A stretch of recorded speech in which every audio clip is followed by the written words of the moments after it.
faithfully delivering value and interpreting great books worldwide. Hello, this is Sally's Book Talk.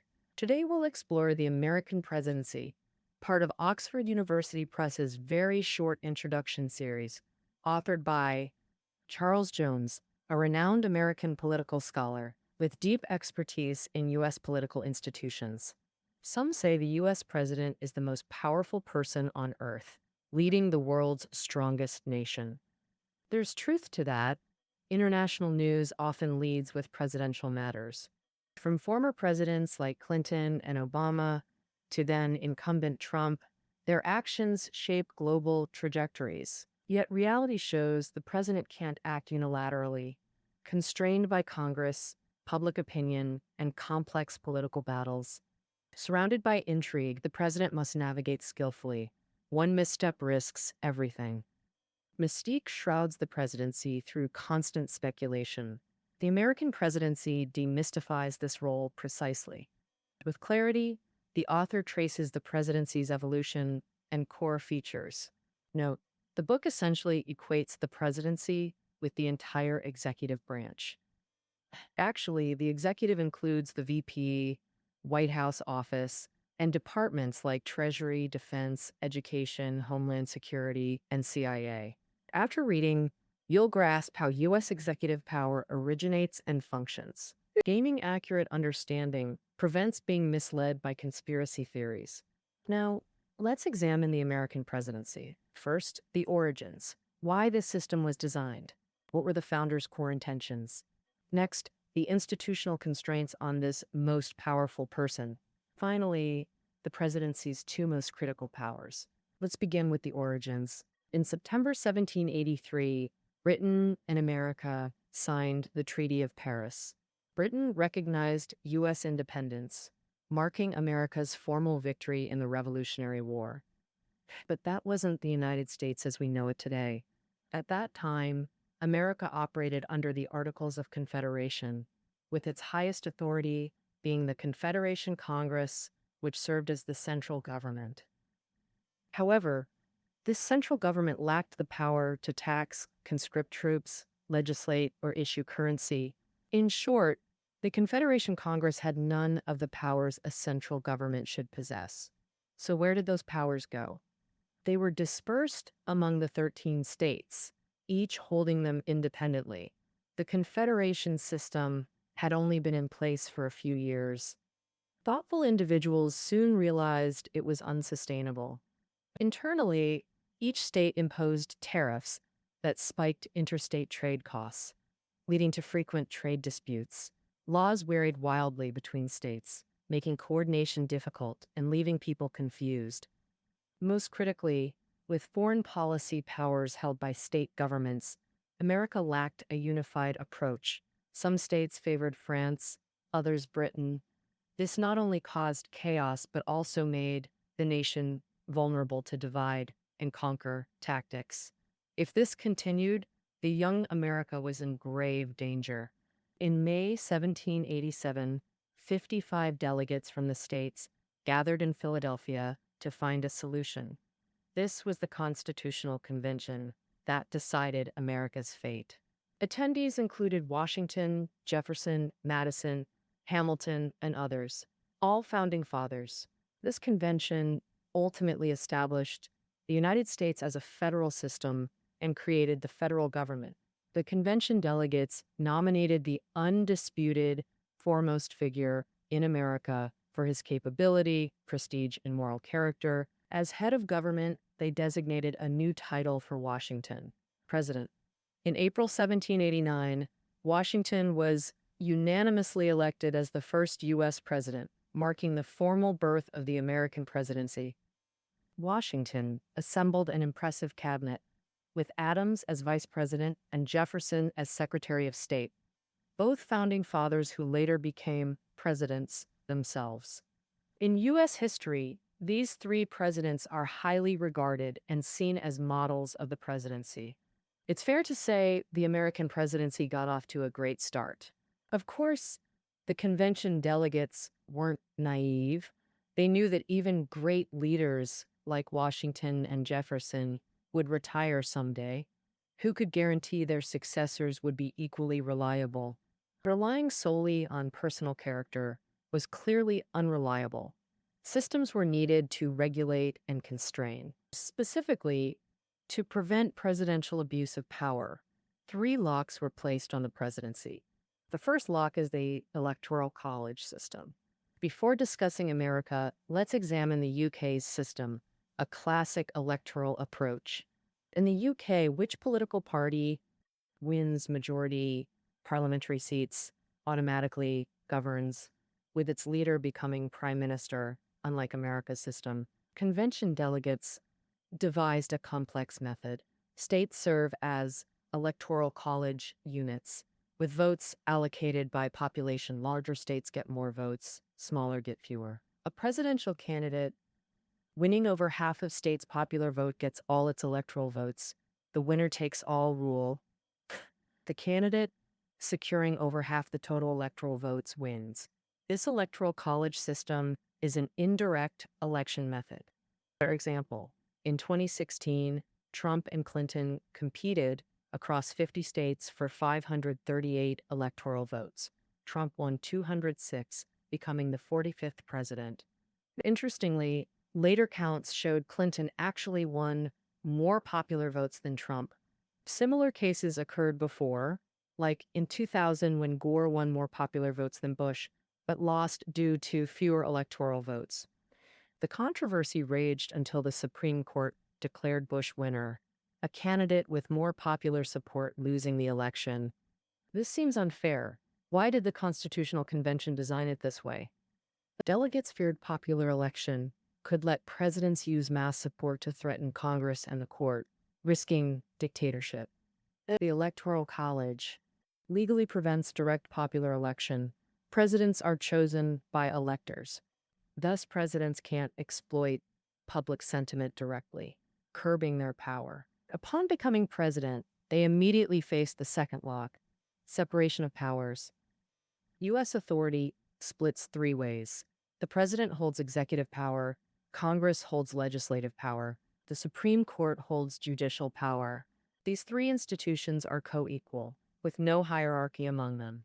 Thus, the presidency isn't the entire federal government. It's just the executive branch, with Congress as the legislative branch.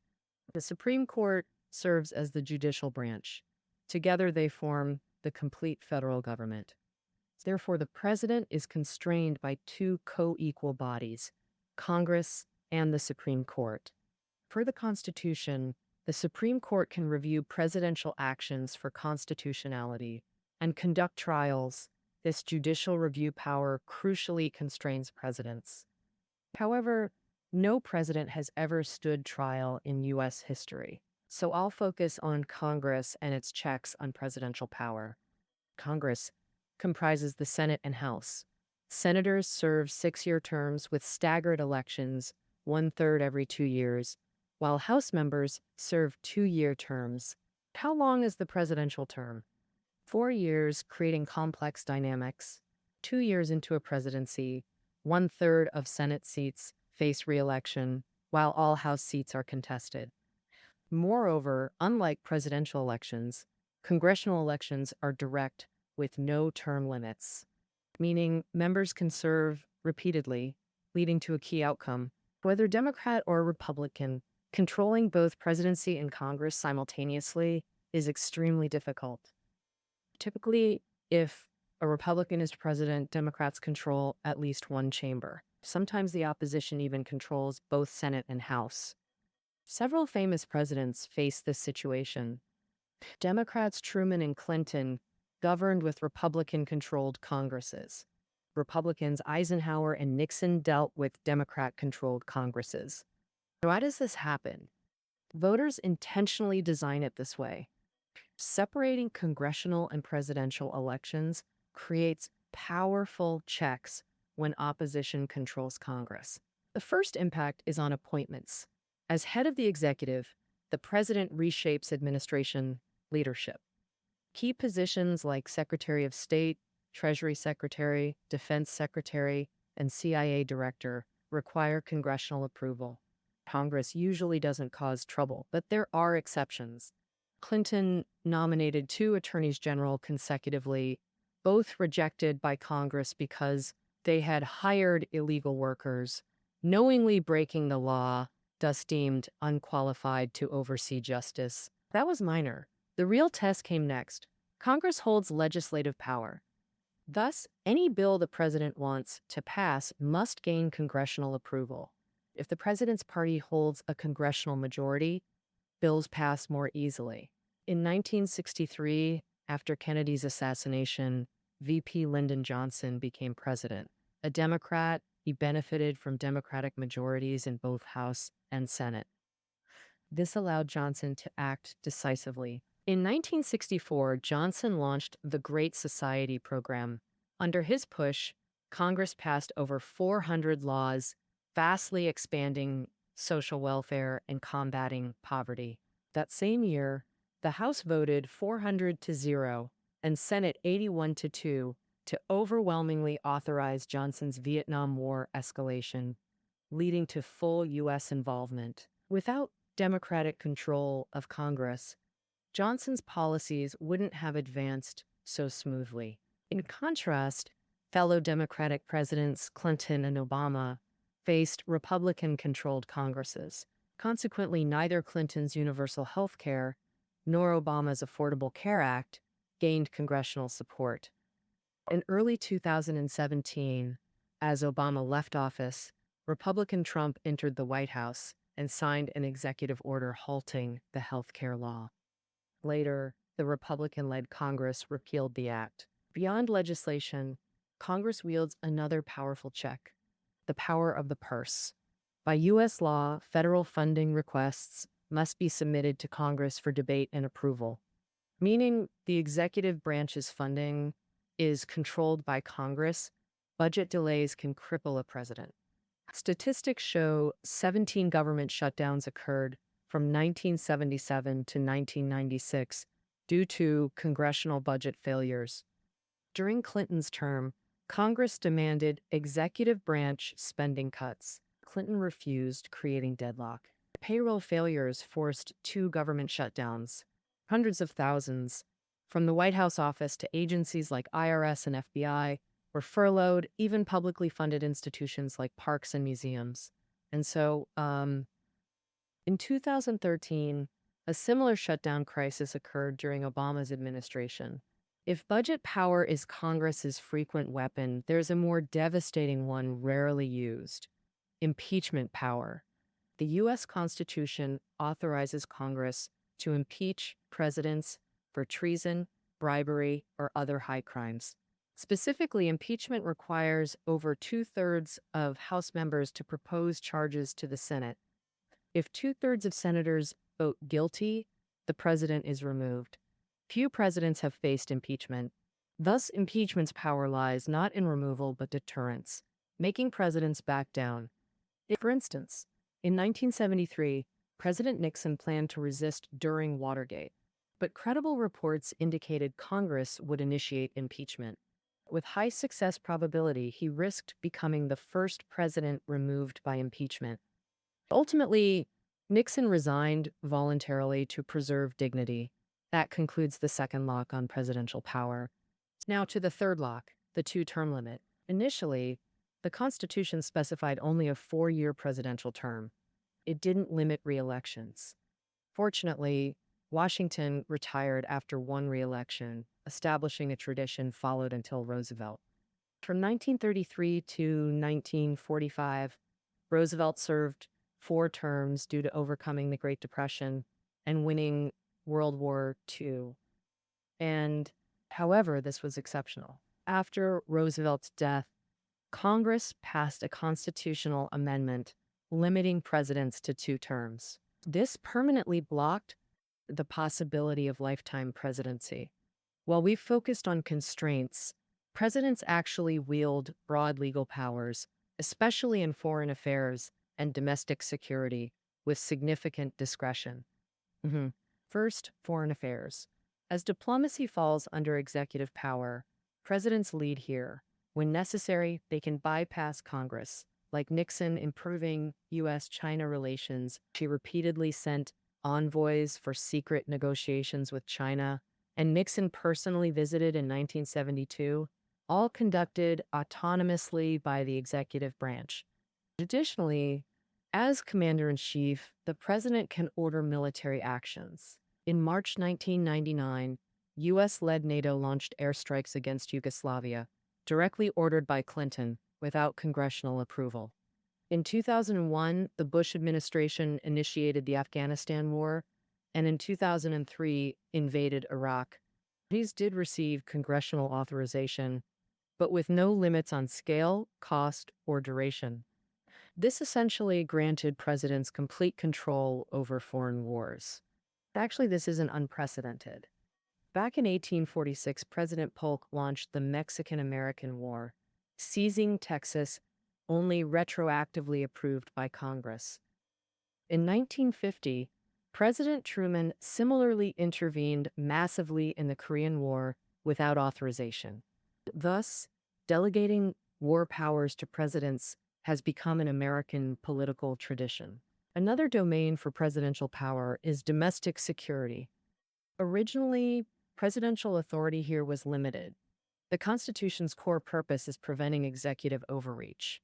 Legally, the executive can't arbitrarily arrest citizens or surveil suspects. Even agencies like CIA need judicial warrants. Violating property or privacy rights is strictly prohibited. The turning point came in 2001.